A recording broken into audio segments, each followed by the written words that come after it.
ಸರಸ್ವತಿ, ರಾಧಕ್ಕ ಆಡಿದ ಮಾತಿಗೆ ಬೇಸರ ಆಯ್ತಾ? ಇಲ್ಲಪ್ಪ, ಹಾಗೇನೂ ಇಲ್ಲ. ಅವರು ಇರೋದನ್ನ ತಾನೇ ಹೇಳಿದ್ದು. ಇಲ್ಲ, ಅವರು ಬೇಡದೇ ಇರೋದನ್ನೇ ಹೇಳಿದ್ದು.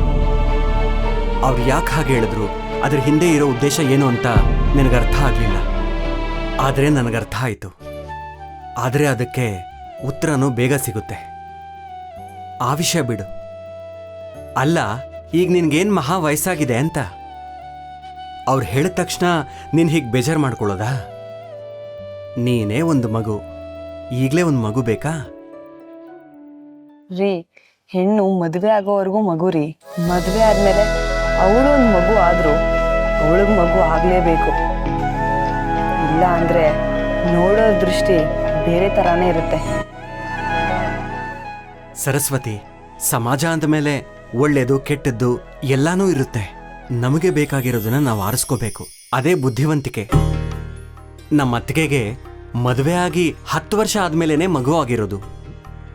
ನಮ್ಮ ಅಕ್ಕ ವೆಂಕಟಾಂಬಾಗೆ ಮದುವೆ ಆಗಿ 8 ವರ್ಷಗಳಾದ ಮೇಲೇನೆ ಮಗು ಆಗಿದ್ದು. ಅಷ್ಟ್ಯಾಕೆ, ನಾನು ಹುಟ್ಟಿದ್ದು ನಮ್ಮಣ್ಣ ಹುಟ್ಟಿದ 10 ವರ್ಷಗಳ ನಂತರ.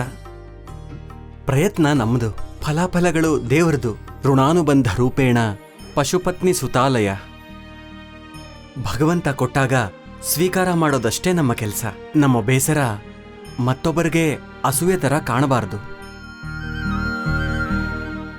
ನೀನು ಅಸೂಯೆ ಪಡ್ತಿಲ್ಲ ಅಂತ ನನಗೆ ಚೆನ್ನಾಗಿ ಗೊತ್ತು.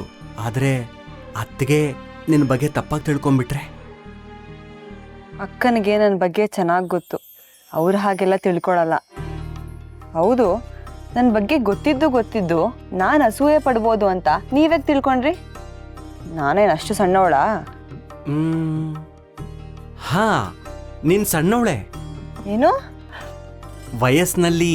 ಸಾಕು ಸುಮ್ಮನಿರಿ, ನಾನು ದೊಡ್ಡವಳು. ಆಯ್ತು ದೊಡ್ಡವ್ರೇ. ಛೀ, ಹಾಗೆಲ್ಲ ಹೆಂಡತಿ ಕೈ ಮುಗಿಬಾರ್ದು.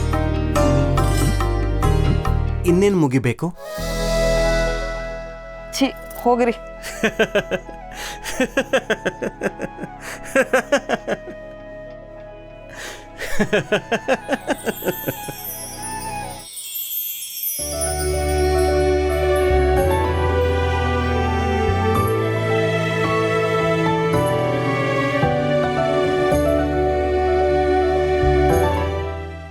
ಅಪ್ಪ,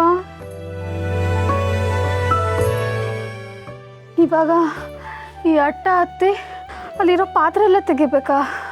ನಾನೊಬ್ಳು ಬಿಟ್ಟು ಬಿದ್ದಿದ್ದೀನಿ. ಅದಕ್ಕೆ ಎಲ್ಲ ಕೆಲಸನೂ ನನಗೆ ಹೇಳ್ತಾರೆ. ನನಗಂತೂ ಸಾಕಾಗೋಗಿದೆ. ಅಲ್ಲ, ಎಷ್ಟು ಮನೆಗೆ ಬೆಂಕಿ ಹಚ್ಚಿ ಬಂದಿದ್ದೀನಿ. ಈ ಮನೇಲಿ ಒಂದು ಹುಲ್ ಕಡ್ಡಿ ಅಲ್ಲಾಡ್ಸೋಕ್ಕಾಗ್ತಿಲ್ಲ ನನ್ನ ಕೈಯಲ್ಲಿ. ಏನೋ ಆ ಗುರುಗಳ ಮಾತಿಂದಾದರೂ ಈ ಮನೆ 2 ಭಾಗ ಆಯ್ತಲ್ಲ, ಅಷ್ಟೇ ನನಗೆ ಸಮಾಧಾನ. ಮೊದಲು ಇಲ್ಲಿಂದ ತೊಲಗಿದ್ರೆ ಸಾಕಾಗಿದೆ.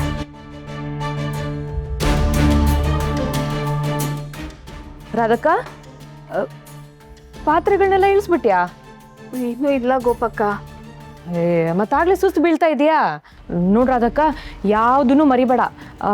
ಆ ಹಿತ್ತಾಳೆ ಹಂಡೆ, ಕಂಚಿನ ತಾಬಾಣ, ತಾಮ್ರದ ತಮ್ಗೆ, ಹರಿವಾಣ ಎಲ್ಲನೂ ತೆಗಿಬೇಕು, ಆಯಿತಾ? ಹತ್ತು. ನನ್ನ ಬೀಳಿಸ್ಬೇಡಪ್ಪ.